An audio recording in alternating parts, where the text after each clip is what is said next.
Alright, so we last left off on the book Holes, where we had a flashback to Stanley Yelnatz's great-great-grandfather and how he was having to carry the pig up the mountain in order to be able to marry Myra. And turns out Myra didn't care about him like he cared about her. She just wanted the bigger pig. And so we are going to now go back to present day, where Stanley is still at Camp Green Lake. The next time the water truck came, it was driven by Mr. Pedansky, who also brought sack lunches. Stanley sat with his back against a pile of dirt and ate. He had a bologna sandwich, potato chips, and a large chocolate chip cookie. "How you doing?" asked Magnet. "Not real good," said Stanley. "Well, the first hole's the hardest," Magnet said. Stanley took a long, deep breath. He couldn't afford to dawdle. He was very behind the others, and the sun just kept getting hotter. It wasn't even noon yet, but he didn't know if he had the strength to stand up. He thought about quitting. He wondered what they would do to him. What could they do to him? His clothes were soaked with sweat. In school he had learned that sweating was good for you. It was nature's way of keeping you cool. So why was he so hot? Using his shovel for support, he managed to get to his feet. Where are we supposed to go to the bathroom?" he asked Magnet. Magnet gestured his arm to the great expanse around them. "Pick a hole, any hole," he said. Stanley staggered across the lake, almost falling over a dirt pile. Behind him he heard Magnet saying, "But first, make sure nothing's living in it." After leaving Myra's house, Elliot wandered aimlessly through the town until he found himself down by the wharf. He sat at the edge of a pier and stared down into the cold, black water. He could not understand how Myra had trouble deciding between him and Edgar. He thought she loved him. Even if she didn't love him, couldn't she see what a foul person Edgar was? It was like Madame Zeroni had said, her head was as empty as a flower pot. Some men were gathering on another deck, and he went to see what was going on. A sign read, "Deck hands wanted, free passage to America." He had no sailing experience, but the ship's captain signed him aboard. The captain could see that Elliot was a man of great strength. Not everybody could carry a full-grown pig up the side of a mountain. It wasn't until the ship had cleared the harbor and was heading out across the Atlantic that he suddenly remembered his promise to carry Madame Zeroni up the mountain. He felt terrible. He wasn't afraid of the curse. He thought that was a lot of nonsense. He felt bad because he knew Madame Zeroni had wanted to drink from the stream before she died. Zero was the smallest kid in Group D, but he was the first one to finish digging. "You're finished?" Stanley asked enviously. Zero said nothing. Stanley walked to Zero's hole and watched him measure it with his shovel. The top of his hole was a perfect circle, and the sides were smooth and deep. Not one dirt clod more than necessary had been removed from the earth. Zero pulled himself up to the surface. He didn't even smile. He looked down at his perfectly dug hole, spat in it, then turned and headed back to camp compound. "Zero's one weird dude," said Zigzag. Stanley would have laughed, but he didn't have the strength. Zigzag had to be the weirdest dude Stanley had ever seen. He had a long, skinny neck and a big, round head with wild, frizzy blonde hair that stuck out in all directions. His head seemed to bob up and down on his neck, like it was on a spring. Armpit was the second one to finish digging. He also spat in his hole before heading back to the camp compound. One by one, Stanley watched each of the boys spit into his hole and return to the camp compound. Stanley kept digging. His hole was almost up to his shoulders, although it was hard to tell exactly where ground level was because his dirt piles completely surrounded the hole. The deeper he got, the harder it was to raise the dirt up out of the hole. Once again he realized he was going to have to move the piles. His cap was stained with blood from his hands. He felt like he was digging his own grave. In America, Elliot learned to speak English. He fell in love with a woman named Sarah Miller.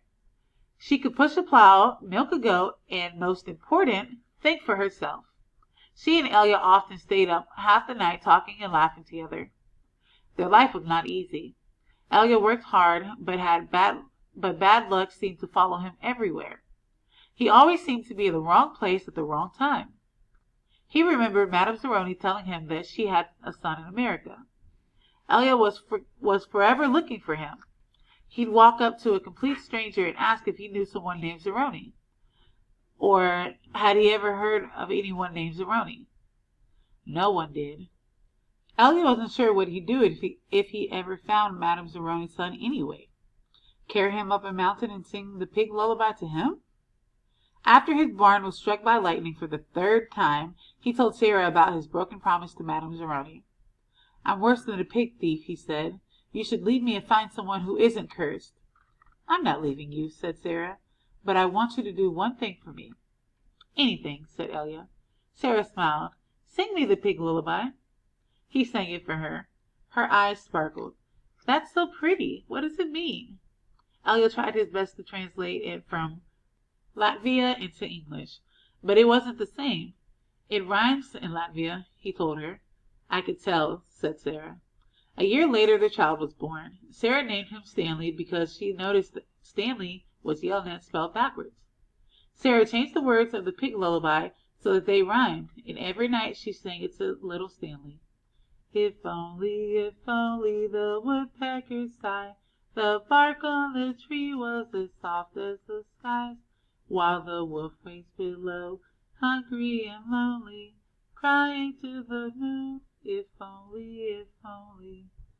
Stanley's hole was as deep as his shovel, but not quite wide enough on the bottom. He grimaced as he sliced off a chunk of dirt, then raised it up and flung it onto a pile. He laid his shovel back down on the bottom of his hole, and, to his surprise, it fit. He rotated it and only had to chip off a few chunks of dirt, here and there, before it could lie flat across his hole in every direction. He heard the water truck approaching and felt a strange sense of pride at being able to show Mr. Pendinsky that he had dug his first hole. He put his hands on the rim and tried to pull himself up. He couldn't do it. His arms were too weak to lift his heavy body. He used his legs to help, but he just didn't have any strength. He was trapped in his hole. It was almost funny, but he wasn't in a mood to laugh. "Stanley," he heard Mr. Pendinsky call. Using his shovel, he dug 2-foot holes in the hole wall. He climbed out to see Mr. Pendinsky walking over to him. "I was afraid you'd fainted," Mr. Pendinsky said. "You wouldn't have been the first." "I'm finished," Stanley said, putting his blood-spotted cap back on his head. "All right," said Mr. Pendinsky, raising his hand for a high-five, but Stanley ignored it. He didn't have the strength. Mr. Pendinsky lowered his head and looked down at Stanley's hole. "Well done," he said. "You want to ride back?" Stanley shook his head. "I'll walk." Mr. Pendinsky climbed back into the truck without filling Stanley's canteen. Stanley waited for him to drive away, then took another look at his hole. He knew it was nothing to be proud of, but he felt proud nonetheless. He sucked up his last bit of saliva and spat. Chapter 8. A lot of people don't believe in curses. A lot of people don't believe in yellow-spotted lizards either. But if one bites you, it doesn't make a difference whether you believe it or not. Actually, it's kind of odd that scientists named the lizard after its yellow spots. Each lizard has exactly 11 yellow spots, but the spots are hard to see on its yellow-green body. The lizard is from 6 to 10 inches long and has big red eyes. In truth, its eyes are yellow, and it is the skin around the eyes in which is red. But everyone always speaks of its red eyes. It also has black teeth and a milky white tongue. Looking at one, you would have thought that it should have been named a red-eyed lizard, or a black-toothed lizard, or perhaps a white-tongued lizard. If you've ever been close enough to see the yellow spots, you're probably dead. The yellow-spotted lizards like to live in holes, which offer shade from the sun and protection from predatory birds. Up to 20 lizards may live in a hole. They have strong, powerful legs and can leap out of very deep holes to attack their prey. They eat small animals, insects, certain cactus thorns, and the shells of sunflower seeds. Chapter 9. Stanley stood in the shower and let the cold water pour over his hot and sore body. It was 4 minutes of heaven. For the second day in a row he didn't use soap. He was too tired. There was no roof over the shower building, and the walls were raised up 6 inches off the ground, except in the corners. There was no drain on the floor. The water ran out under the walls and evaporated quickly in the sun. He put on his clean set of orange clothes. He returned to his tent, put his dirty clothes in his crate, got out a pen and a box of stationery, and headed to the rec room. A sign on the door said rec room. Nearly everything in the room was broken. The TV, the pinball machine, the furniture. Even the people looked broken, with their worn-out bodies sprawled over the various chairs and sofas. X-Ray and Armpit were playing pool. The surface of the table reminded Stanley of the surface of the lake. It was full of bumps and holes because so many people had carved their initials into the felt. There was a hole in the far wall and an electric fan that had been placed in front of it. Cheap air conditioning. At least the fan worked. As Stanley made his way across the room, he tripped over an outstretched leg. "Hey, watch it," said an orange lump on a chair. "You watch it," muttered Stanley, too tired to care. "What you say?" the lump demanded. "Nothing," said Stanley. The lump rose. He was almost as big as Stanley and a lot tougher. "You said something?" He poked his fat finger in Stanley's neck. "What you say?" A crowd quickly formed around them. "Be cool," said X-Ray. He put his hand on Stanley's shoulder. "You don't want to mess with the caveman," he warned. "The caveman's cool," said Armpit. "I'm not looking for trouble," Stanley said. I'm just tired, that's all."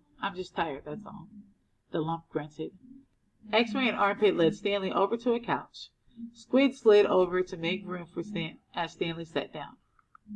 "Did you see the caveman back there?" X-Ray asked. "The caveman's one tough dude," said Squid, and he lightly punched Stanley's arm. Stanley leaned back against the torn vinyl upholstery. Despite his shower, his body still radiated heat. "I wasn't trying to start anything," he said. The last thing he wanted to do after killing himself all day on the lake was to get into a fight with a boy called the caveman. He was glad X-Ray and Armpit had come to his rescue. "Well, how'd you like your first hole?" asked Squid. Stanley groaned and the other boys laughed. "Well, the first hole's the hardest," said Stanley. "No way," said X-Ray. "The second hole's a lot harder. You're hurting before you even get started. If you think you're sore now, just wait and see how you feel tomorrow morning, right?" "That's right," said Squid. "Plus the fun's gone," said X-Ray. "The fun?" asked Stanley. "Don't lie to me," said X-Ray. "I bet you always wanted to dig a hole, right? Am I right?" Stanley had never really thought about it before, but he knew better than to tell X-Ray he wasn't right. "Every kid in the world wants to dig a great big hole," said X-Ray. "To China, right?" "Right," said Stanley. "See what I mean?" said X-Ray. "That's what I'm saying. But now the fun's gone, and you still got to do it again, and again, and again." "Can't fun and games," said Stanley. "What's in the box?" asked Squid. Stanley had forgotten he had brought it. Paper. I was going to write a letter to my mother." "Your mother?" laughed Squid. "She'll worry if I don't." Squid scowled. Stanley looked around the room. This was the place in camp where the boys could enjoy themselves. And what they do? They'd wrecked it. The glass on the TV was smashed, as if someone had put his foot through it. Every table and chair seemed to be missing at least one leg. Everything leaned. He waited to write a letter until Squid had gotten up and joined the game of pool.